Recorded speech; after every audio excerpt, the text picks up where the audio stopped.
Oke, selamat datang di channel YouTube saya.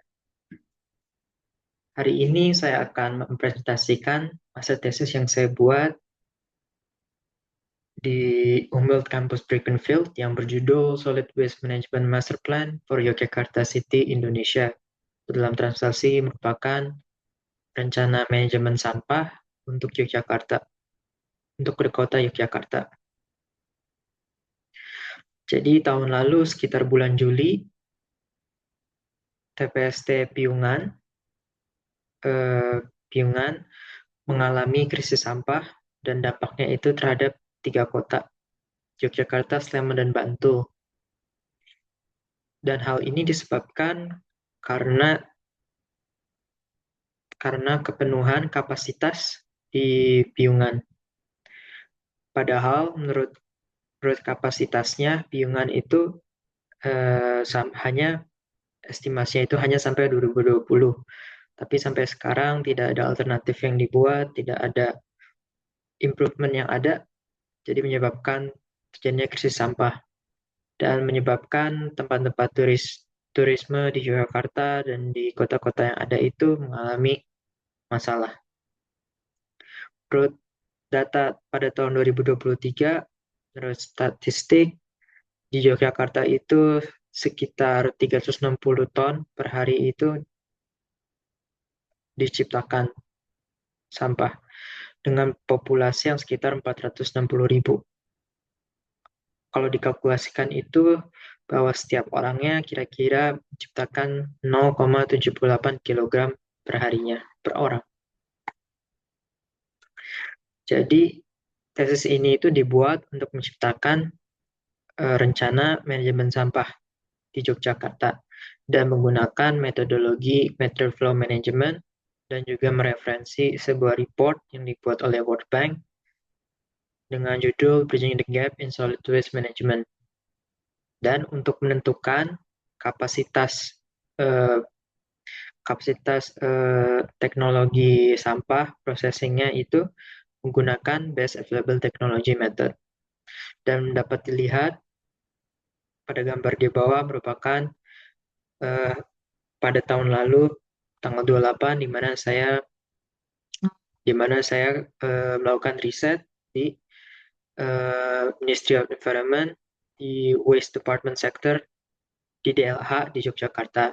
Lalu saya juga ke Piungannya, ke TPST Piungan, di mana secara coincidence itu satu hari setelah berita krisis sampah ini ada. Jadi setelah, jadi secara essence itu ini merupakan work plan yang ada dan kira-kira untuk menulis tesis ini dan memproses semua data-datanya itu sekitar 1 tahun. Dan dapat dilihat dapat bulannya dan pada waktu itu apa yang saya kerjakan dan lain-lain. Dan pada gambar di kanan itu adalah material flow management processing method. Adalah hal-hal apa yang dilakukan pada material flow management. Material flow management ini digunakan banyak konsultan di dunia untuk mengoptimisasi suatu sistem.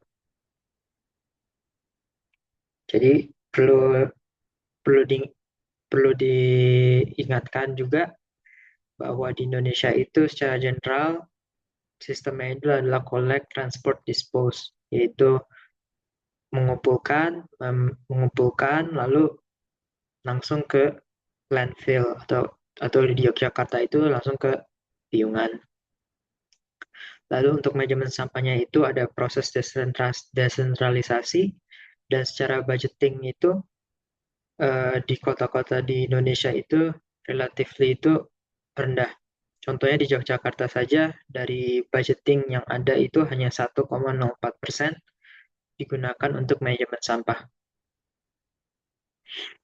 Dan secara tren, fraction of waste, persentase sampahnya itu lebih banyak 42%-nya itu adalah organik atau sampah makanan.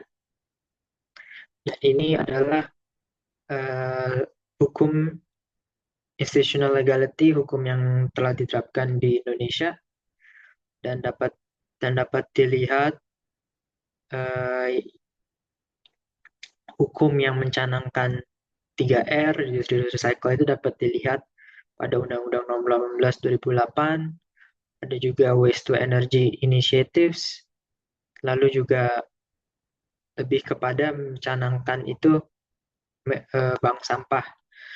Bank sampah dilihat bahwa ini merupakan suatu solusi untuk meningkatkan eh, recycling rate di Yogyakarta. Lalu hal lain seperti Adipura untuk untuk mendorong kota-kota untuk melakukan hal-hal yang environmental friendly. Lalu saya mendapatkan data-data yang diperlukan untuk melakukan tesis ini itu dari DLH Yogyakarta. Ini adalah data-data yang saya dapatkan untuk satu riset yang mempunyai suatu kemiripan dalam objektif itu adalah dibuat oleh Pak Prihandoko Diananto dan berbagai koleganya, telah menciptakan juga teknologi, technical, sama financial feasibility report dengan landfill, dan mencanangkan incinerator, waste ownership, composting, dan melihat visibilitasnya juga. Lalu untuk menulis tesis ini, saya juga melihat DLH juga pernah menulis tentang Yogyakarta Solid Waste Management Master Plan. Mereka, karena mereka sudah melakukan survei visit juga ke responden-responden, dan mencanangkan beberapa solusi-solusi. Lalu yang terakhir itu yang dari World Bank, yang Bridging the Gap in Social Solid Waste Management, di mana orang, di mana stakeholder-stakeholder di luar dan orang yang membuat rencana manajemen sampah itu sering mereferensi ini, melihat case study yang udah pernah dilakukan di dunia. Lalu ini adalah sistem analisis dengan keadaan sekarang di Jogja. Bisa dilihat problem-problemnya dari waste source atau dari sampah yang dari sumber, lalu dari koleksinya, lalu dalam final processingnya. Di Yogyakarta itu tidak ada segregasi sampah, oleh karena itu ada prinsipal manajemen sampah yang dicanangkan di World Bank Report, yaitu uh, waste waste management waste hierarchy principle, yang melihat bahwa reduce, reuse, recycle itu harus dicanangkan dan segregasi itu harus diprioritaskan daripada hanya hanya membawa ke landfill atau kepingan saja. Maka itu melihat melihat kesuksesan di negara-negara maju seperti Jepang dan Jerman dapat dilihat, dan saya percaya kalau di Yogyakarta itu harus dilakukan minimal atau at least 5 segregasi, dan juga ada sistem designated bin sama designated bag yang ada, di mana akan memudahkan dalam implementasinya. Lalu dalam koleksi uh, ada analisis yang dilakukan di tesis saya bahwa Yogyakarta itu belum inklusif untuk mengayomi semua daerah. Itu harus dapatkan, dan sekitar 300 kendaraan itu perlu diinvestasikan, dan juga mentransformasi teknologi yang ada supaya lebih efektif. Dan juga ada scheduling system. Jadi contohnya di tiap bulan itu ada hari-hari yang ditentukan. Jadi masyarakat itu bakal membawa tipe sampah mereka itu ke jalanan atau di tempat sampah mereka, dan sesuai diambil harinya. Dan ini adalah status waste processing, proses sampah yang ada di Yogyakarta. Dapat dilihat hanya sekitar 18% total sampah yang ada itu mengalami suatu proses recycling atau yang lain, dan sisanya itu menuju ke landfill piungan. Dan dapat dilihat sangat merely kepada waste pickers atau rag pickers. Dan untuk saya perlu ingatkan, data ini itu menggunakan data yang sudah ada pada tahun 2021. Lalu ini adalah teknologi yang saya analisis karena keadaan data yang sudah ada dan superioritas teknologi yang ada. Jadi pertama saya melakukan technological sama financial feasibility dengan kapasitas sekitar 121 ton per hari itu. Anaerobic digestion itu mempunyai visibilitas yang positif secara teknikal dan finansial. Anaerobic digester itu adalah biogas. Biogas itu adalah di mana sampah-sampah organik dikumpulkan dan tanpa oksigen mengalami proses yang dapat menciptakan fertilizer atau biogas. Lalu hollow brick compost, kenapa saya pilih hollow brick, tidak menggunakan seperti Woodrow dan lain-lain? Karena menurut riset itu lebih superior dalam hal kenyamanan, dalam hal bau, dan juga kecepatan untuk memprosesnya. Dan ini saya bikin modeling untuk memproses 120 ton per hari, dan hasilnya itu menunjukkan positif secara teknikal dan finansial. Lalu material recovery facility ini di mana 50% sampah, sampah organik akan di, diproses dengan hollow brick compost, dan 50% itu processing inorganic waste, sampah-sampah inorganik. Dan ini outputnya bahwa bisa menciptakan fertilizer, pupuk, bisa menciptakan high value plastic waste, multilayer dan economic waste, dapat menghasilkan paper, waste, dan residual, karena di dalam material recovery facility ini ada seperti shredder machine dan lain-lain, dan menunjukkan output yang positif dalam technical dan finansial. Lalu inorganic material facility itu hanya fokus kepada proses inorganik dan dapat dilihat menunjukkan positif technical dan financial visibilitas juga. Lalu saya perlu emphasize ada satu program subsidiary adalah Vegetable Village Program.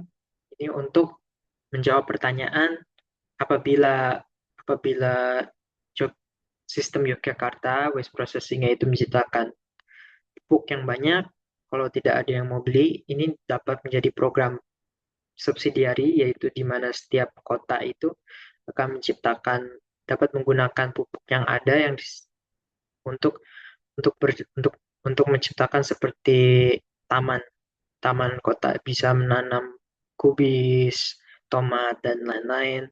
Dan ini akan meningkatkan secara sosial, secara finansial, dan akan meningkatkan keasrian eh, RW atau RT yang ada. Dan ada perhitungan juga untuk melakukan program ini, untuk memenuhi semua pupuk yang ada di semua RT dan RW itu membutuhkan generasi 6,8 ton per hari pupuk, atau membutuhkan sekitar 14 material recovery facility atau hollow brick compost teknologi yang dapat menciptakan 6,8 ton per hari. Lalu kan kita eh, sudah tahu teknologi-teknologi ya dia, tapi kita nggak tahu kapasitas yang optimal dalam untuk mengoptimalisasi harga, untuk mengoptimalisasi fraction of waste, persentase sampah, persentase sampah yang ada, seberapa besar kapasitas teknologi-teknologi ini. Nah, untuk menentukan itu kapasitasnya kita lakukan solver modeling. Jadi kita masukkan seperti harga harga per tonnya untuk memproduksi, terus juga dari data yang tadi di Yogyakarta seberapa banyak yang menuju ke landfill, seberapa seberapa persentase sampah yang ada yang kira-kira kita masukkan variabelnya. Lalu ini hasilnya. Hasilnya adalah membutuhkan 42,442 ribu ton ton per tahun kapasitas biogas dan 16 material recovery facility dan sekitar 9 inorganic material recovery facility.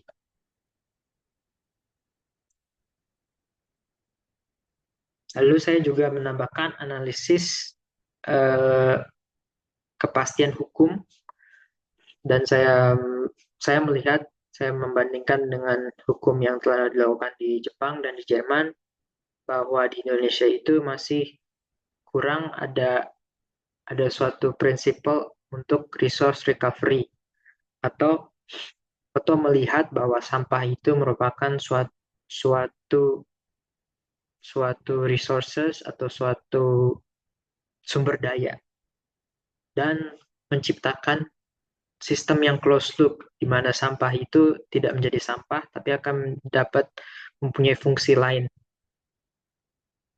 pada fasenya. Lalu pada hasilnya, ini adalah hasilnya. Kalau misalnya dilakukan semua, ada segregasi sampah dari awal, dari sumber sampah, ada koleksi yang efektif dan optimize, inklusif, dan lalu ada melakukan melakukan semua implementasi teknologi processing sampah yang sesuai kapasitasnya. Hasilnya adalah 96% dari sampah yang diciptakan di Yogyakarta akan melalui suatu recycling dan suatu proses untuk mengurangi. Dan hanya 3% dari sampah yang ada itu akan menuju ke landfill di Piungan. Ini akan mengatasi masalah kapasitas di Piungan. Dan dan dalam greenhouse gas, dalam polusi juga dapat mengurangi sekitar 78% polusi greenhouse gas dilihat komparasi dari keadaan yang status quo yang sekarang, yang di Yogyakarta yang tadi sebelumnya, dan juga ini yang dipropose, yang menciptakan segini, 3,15 ton per CO2. Lalu saya juga mentranslate uh, manajemen planning manajemen sampah itu ke dalam suatu bahasa bahasa hukumnya yang ada. Dilihat dalam di kiri, ini adalah policy pertama proper untuk menciptakan proper and participative, dan di kanan ini adalah financial visibilitasnya dan dan learning yang dapat ditangkap adalah uh, pemerintahan itu tidak perlu untuk bekerja sama dengan industri atau BUMN untuk menciptakan industri yang menciptakan designated bag sama designated bags, yaitu sebuah plastik yang digunakan untuk menampung sampah-sampah yang sudah disegregasi. Karena untuk mensuplai ke setiap orang-orang di Yogyakarta, mau di rumah, perumahan, industri itu membutuhkan budget yang tinggi. Dan untuk tempat sampahnya itu perlu obligasi atau volunteer dari rakyat sendiri untuk membeli tempat sampahnya karena lumayan harganya. Lalu ada juga ide e-waste center, LED bulbs di setiap city hall dan lain-lain itu juga dimasukkan. Ada social session dan lain-lain. Dan untuk waste collection itu sudah saya mention bahwa untuk menciptakan sesuatu yang inklusif dan mengayomi semua daerah itu perlu kerjasama, contohnya private partnership atau outsourcing dengan organisasi yang udah ada, atau komunitas yang udah ada, dan mengimprove teknologi mereka. Contohnya seperti teknologi yang di Jepang ini yang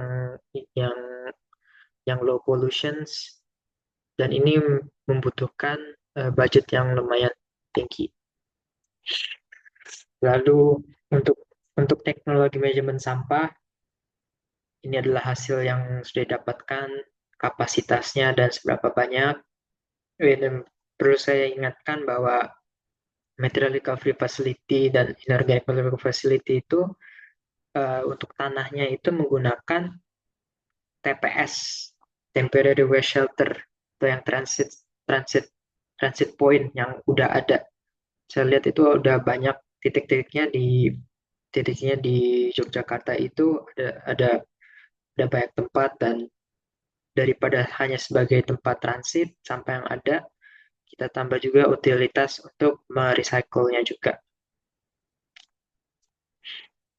Jadi ini adalah kapasitas yang kapasitas yang direkomendasikan, dapat dilihat menunjukkan hal yang positif juga secara finansial dan teknikal.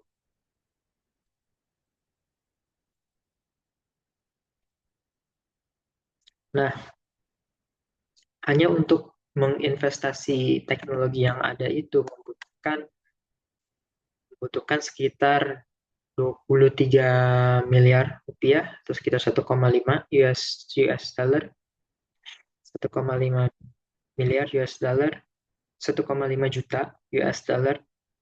Padahal secara budgeting di Yogyakarta itu walaupun cukup rendah, 1,04% itu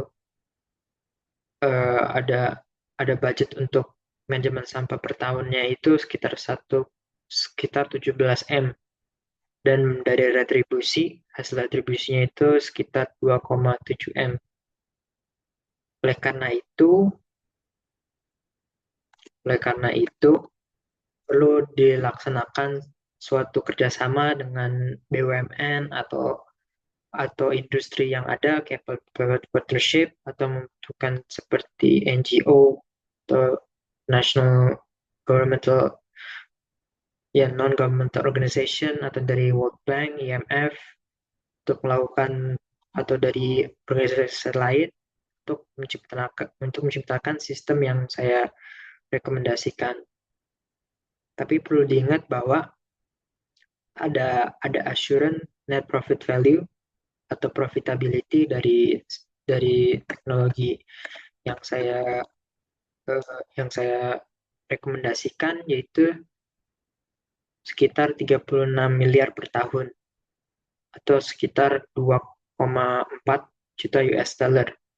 Jadi sudah pasti bahwa teknologi-teknologi yang saya rekomendasikan itu eh, akan profitability-nya ada dan return of investment-nya itu ada. Jadi secara konklusi, eh, tesis saya sudah menciptakan manajemen master plan untuk Yogyakarta dengan dengan segala implementation matrix, ada timeline-nya, approximate investment number yang berdasarkan data-data yang ada, dan melihat eh, master plan manajemen sampah yang lain, dan dari jurnal-jurnal yang sudah ada menunjukkan menunjukkan itu.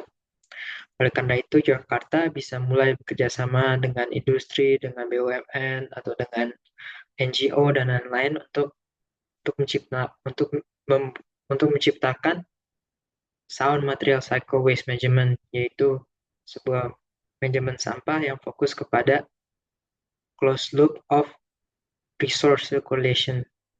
Karena sampah itu tidak ada sampah di dunia ini, hanya hanya saja sumber daya, hanya ada sumber daya yang belum belum diproses yang dapat digunakan lagi. Lalu untuk improvement dan limitasi dari tesis ini adalah akan lebih baiknya jika diimprove dengan berbicara langsung dengan vendor-vendor yang ada untuk menciptakan adanya akurasi harga. Lalu untuk varian untuk pada proses best available technology, saya menggunakan hanya 4 karena data-datanya itu saya percaya itu benar, benar adanya dan sudah pernah digunakan untuk manajemen master plan yang lain. Tapi kalau misalnya ada teknologi lain yang yang yang dapat diconsider, itu akan lebih baik lagi untuk menciptakan optimisasi sistem. Ini adalah bibliografi yang secara direct referensi di PowerPoint ini, di slide deck ini. Tapi kalau lebih lengkapnya itu ada di master thesis saya dengan semua bibliografinya. Terima kasih telah mendengar dan sebelum tutup saya akan menunjukkan juga yang apa yang saya maksud yang saya telah uh, mentranslasi apa yang sudah saya propose ke dalam bahasa yang oke untuk dalam suatu pembuatan hukum. Itu seperti ini. Proper partisipatif, ini polisinya, dan juga ini adalah timeline-nya. Ya. Oke, jadi telah terima kasih telah mendengar presentasi ini dan semoga saya akan membantu improve manajemen sampah di Yogyakarta. Dan tentunya saya akan menchannelkan kontribusi hasil kerja ini juga ke orang-orang yang akan kira-kira menjadikan hasil kerja ini menjadi kenyataan. Terima kasih.